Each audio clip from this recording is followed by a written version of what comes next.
Jump Force is a very different game from the past series, and the battle mechanics have improved a lot. The game's battle is the biggest selling point of this game. As you can see right now, the graphics and the visuals and the shots and the moves are phenomenal. They've really done a great job. This thing looks like it's rendered in Unreal Engine. I'm not sure about which engine they use, but it's really beautiful. Watching those different characters use those moves, those finishing moves, and the best part is that on your avatar you can choose any move, and I mean any. I've created a character that resembles Ace but with that Polish Kaneki look, and he also has that Ichigo's Zanpakuto, and it looks phenomenal when he's fighting with different people.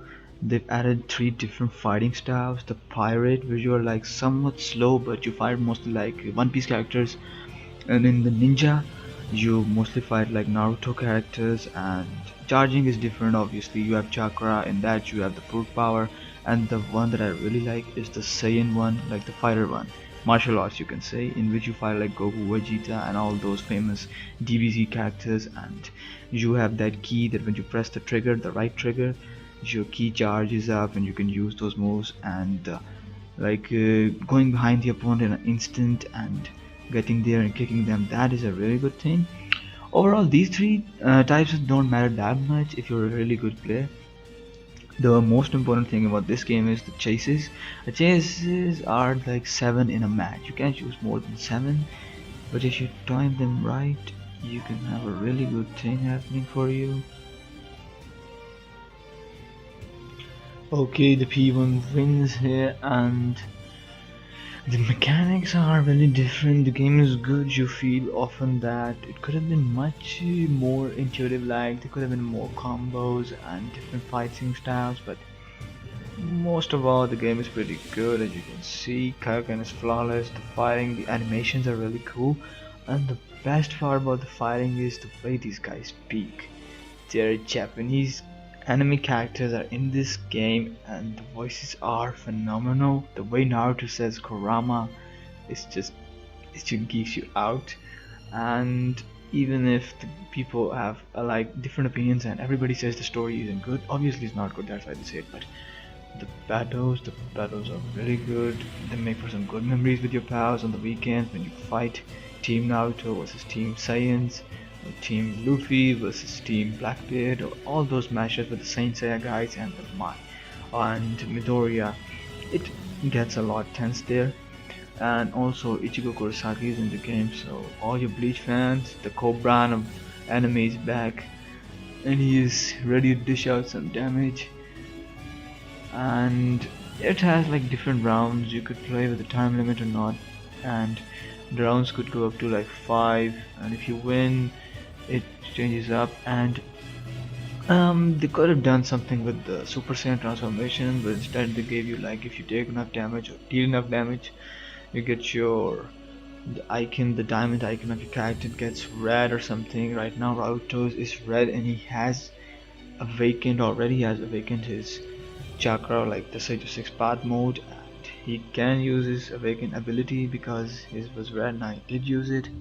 And Vegeta's is near half, and if it reaches half you can use half of your ability. For example, Vegeta will go to like Super Saiyan 2, and if it is full or like half again, he will transform into Super Saiyan Blue.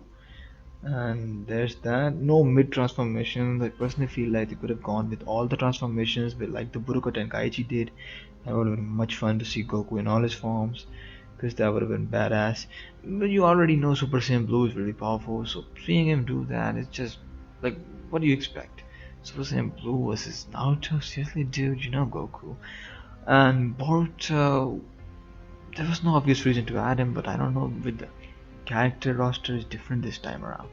Last time there were some big guns like Ace and all Madara and stuff. This time they didn't put them, but they put all the different characters. So there are like 10 DLC characters coming, so that thing might change.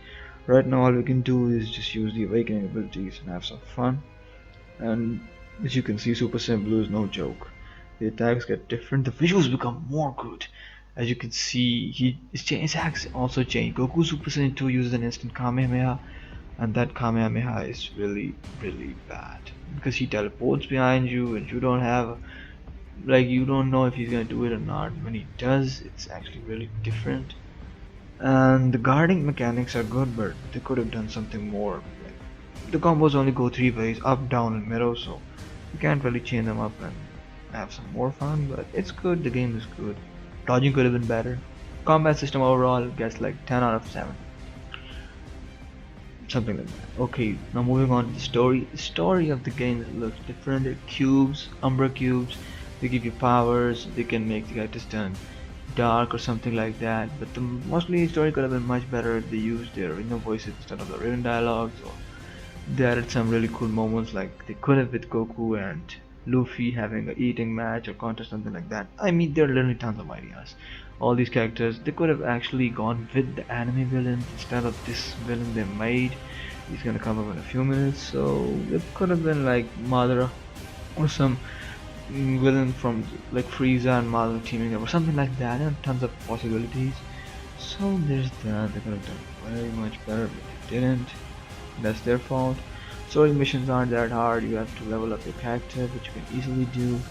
And some moments they did pick up from the anime, like Naruto fighting for his friends. So everybody knows he will do that, but it's still I like to see him do that. But when the villain, like Umbra cubes, like it's not anime stuff. Jump Force did really bad with the story. The villains aren't that you can say intriguing. They don't pique your curiosity or something. This guy looks like he's a mixture of Jiren and Cell. Okay, it's their opinion or whatever, but it's just bad, plain bad. Kane, okay, nobody's name is Kane, dude. What? But the only perks I did get was that the good guys turning bad and having fights. Fights with them is all the thing you need in this game, because fights take away the bad story gimmicks. But still, some original characters are there, like Director Glover, and all this time, like whatever the Jump Force headquarters is called.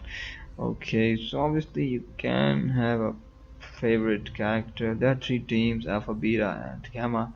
Naruto, Goku, and Luffy team. The pirate, the ninja, and the martial art clubs. You can also say that. And the story is somewhat good. You see in some interactions with Luffy, Naruto, and Trunks. And the best part have been covered, the fighting, and now moving on to the customization. Customization is actually good. You do get to make your own character, and you can do anything you want, and I mean anything. If you get enough coins and all that stuff, and have a DLC, you can use the Saiyan or the Minatos or the Goldie Rogers costume. They look really good. They did a lot of things with this thing.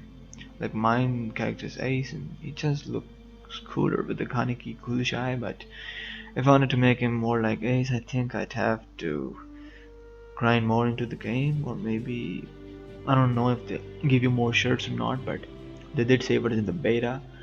But moving on, you can have these eye tattoos, and you can really have a personality into a character, because everybody's gonna make something different. So when you guys play online together, you can use your custom characters, and they do look really cool. Like all of these things look cool.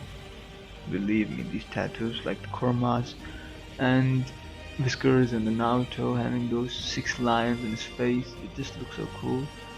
You can see also Aizen's eyeliner stuff and something like that. You can see Orochimaru's eye stuff. Like mostly all of the anime characters that didn't appear in the game, all hairstyles are there, their tattoos are there. You can use it how much you want, however you want. It's up to your imagination. Jumpers did that good. They did some things good, some things went bad, but customization really improved. I really like this thing with that M in the margin Vegeta, and beards could have been better. It only looked like Sanji with the beard. So there's that. Other than that, the customization is really good, top notch, with all the stuff that you can make your character there. You can even make him look like a Shinigami if you want. So it would be more of the Ichigo, but the hairstyles, and if you use hairstyles, One Punch Man could be created in this game if you want. And Ace and Sabo's hairstyles are also there, and the best part is that you can color it however you want. For example, if I wanted to color my hair red, I can easily do that. Looks like wholly red or like having shades. You can also make him look like Sasuke with the red eyes. So everything is possible in this game. Uruhara's hairstyle is also in this game. Yuji Midoriya, everybody's hairstyle is in this game. Some of the more notable characters are there. Uruhara is here, and you can also have Levi from Attack on Titan hairstyle. It's up to your imagination. You can also have different shades for your characters here, like having red and all that. And mostly it is up to your imagination, however you want to use it. It can go white, blue, yellow, everything. You also see some very good interactions with different characters like Vegeta and Boa and Sanji there and Luffy. So there is some good dialogue, and there is some guy who can kill people with his notebook in the game. So if you do play the story, there will be some good scenes there. So I guess Jump Force is a treat, and for some people it will be like that good because mostly people want a good story game. So it's not one of those, but if you want multiplayer, it's the fun for you.